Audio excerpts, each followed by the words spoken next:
जी अस्सलाम वालेकुम भाई, थोड़ा जिहा उच्ची बोलियो भाई। की नाम अपना? अच्छा तो भाई की रेट दे रहे हो गंदम का? 3900 रुपया। 3900 रुपया? हाँ जी। अगों सेल भी 3900 ही कर रहे हो? अभी गवर्नमेंट तो यही ले रही है।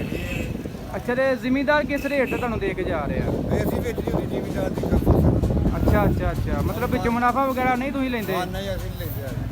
अच्छा तो अगों की चांस ने रेट वध जाणगे घटणगे? रेट वध जांदे अगों। वध जाने ने? हाँ कनक नहीं आ रही है। हाँ बड़ा ये तो तुहानू पता सीजन है वा ते जदों कणक हत्थों निकल गई तो रेट वध जाने ने। वध जाने ने। जिवें आटे का बहरान होया ਸੀ ना हाँ उवें फिर चलना ने।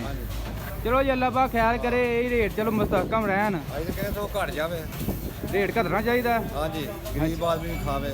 हाँ ये जिमीदारां दा वधना चाहिए, जरा खरीदारां दा घटना चाहिए। हाँ जी, अभी तो कहते मजदूर बंदा भी लै खा ले आटा। हाँ ये तो गल है, ये गल पता की है घूमन नूं सोचना चाहिए। जिमीदार को अच्छे रेट नाल लैके अगों डिस्काउंट तो देन जिमीदार, यानी कि जो खरीदार है, जो मतलब गरीब तबका है। वो खाद की बोरी भावे 15000 की खाद की बोरी है। यार जिमीदार जिहड़ा बेचारा उन्होंने काफ़ी महंगा पै जाता काम। खादां इन्नियां महंगियां, उतों डीजल, उतों तुहानूं पता हर चीज़ बहुत महंगी है। हाँ जी हाँ जी। ਉਹਦੇ मतलब ਉਹਦੇ ਜੋ ਵੀ ਲੈ ਕੇ ਨਾ ਉਹਦੇ ਜ਼ਿਮੀਂਦਾਰ ਦੇ ਮੁਤਲਕ ਜੋ ਕੋਈ ਵੀ ਚੀਜ਼ ਹੈ ਜਿਹਦੇ ਵਿੱਚ ਐਗਰੀਕਲਚਰ ਸਮਾਨ ਲਾ ਲਓ, ਟਰੈਕਟਰ ਮਸ਼ੀਨਰੀ ਲਾ ਲਓ, ਇਸ ਤੋਂ ਇਲਾਵਾ ਤੁਸੀਂ ਡੀਜ਼ਲ ਲਾ ਲਓ, ਠੀਕ ਹੈ, ਬੱਤੀ ਖਾਦ ਹਰ ਕਿਸਮ ਮਹਿੰਗਾ ਹੋਇਆ। हाँ जी हाँ जी। ਜ਼ਿਮੀਂਦਾਰ ਨੂੰ ਤੇ 4000 ਰੁਪਈਆ ਵੀ ਮਹਿੰਗਾ ਪੈਂਦਾ ਹੈ। महंगा पे। ਬਾਕੀ ਜਿਹੜਾ ਖਰੀਦਦਾਰ ਆਂਦਾ ਜਾਂ ਨੂੰ 2000 ਚ ਮਿਲ ਜੇ। हाँ जी।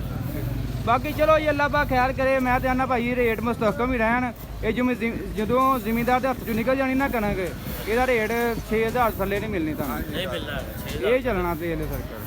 ਚਲੋ ਅੱਲਾ ਪਾ ਖੈਰ ਕਰੇ ਜੀ। ਭਾਈ ਤੁਸੀਂ ਕੁਝ ਕਹਿਣਾ ਚਾਹੋ ਇਸ ਬਾਰੇ? नहीं ठीक है भाई, जो भाई ने कहता ठीक है। ਰੇਟ ਵਧਣੇ ਕਿ ਘਟਣੇ ਚਾਹੀਦੇ ਨੇ? ये रेट घटना ही चाहिए भाई, ਅੱਛਾ ਜੀ। ਵਧਣਾ नहीं चाहिए। माड़ा बंदा भी खा लवे, ਹਾਂਜੀ ਹਾਂਜੀ ਹਾਂਜੀ। ਚਲੋ ਜੀ। बंदे मजदूर लभने बंदा भी खा लवे ना। ਹਾਂ 4000 रुपया रेट जेड़ा वे ना, ये माड़े बंदे वास्ते पहुंच तो दूर है। ਹਾਂਜੀ ਹਾਂਜੀ ਇਹ ਤੇ ਗੱਲ ਹੈ। माड़े नहीं बंदे सकदा। पहुंच तो दूर है। ਪਰ ਮਹਿੰਗਾਈ ਡਬਲ ਹੋ ਗਈ, ਹਰ ਚੀਜ਼ ਹੀ ਬੜੀ हर ਮਹਿੰਗੀ चीज ਹੈ। डबल हो गई। एक बंदा 4000 रुपया ते कणक लै रहा, ਉਹਦੇ ਕੋਲ 5 ਬੱਚੇ ਨੇ 6 ਬੱਚੇ ਨੇ, हाँ जी, हाँ ਉਹ जी। ਮਜ਼ਦੂਰੀ ਕਰਕੇ ਤੇ 4000 ਰੁਪਏ ਦਾ ਰੇਟ ਕਣਕ ਨਹੀਂ ਲੈ ਸਕਦਾ। ਨਹੀਂ ਲੈ ਸਕਦਾ, ਇਹ ਤੇ ਗੱਲ ਇੱਕ ਹੈ। ਬੰਦਾ ਇੱਕ ਉਹਦਾ ਮਕਾਨ ਵੀ ਕਿਰਾਏ ਤੇ ਆ, ਹਾਂਜੀ ਹਾਂਜੀ ਬਿਜਲੀ ਦਾ ਬਿੱਲ ਦੇਗਾ, ਕਿਰਾਇਆ ਦੇਗਾ, ਕਣਕ ਲਏਗਾ, ਕੀ ਕਰੇ? ਹਾਂ ਇਹ ਤੇ ਗੱਲ ਹੈ। इधर आ तो भी। ਇਹ ਤਾਂ ਸਾਡੀ ਹਕੂਮਤ ਨੂੰ ਸੋਚਣਾ ਚਾਹੀਦਾ ਨਾ। ਜ਼ਿਮੀਂਦਾਰ ਵਿਚਾਰਾ ਕੀ ਕਰੇ ਹੁਣ? ਵਿਚਾਰਾ ਉਹਨੂੰ ਇੰਨਾ ਖਰਚਾ ਨਹੀਂ ਪੂਰਾ ਹੁੰਦਾ, ਕਿੱਥੋਂ ਕਰੇਗਾ ਉਹ ਇੰਨੇ ਖਰਚੇ?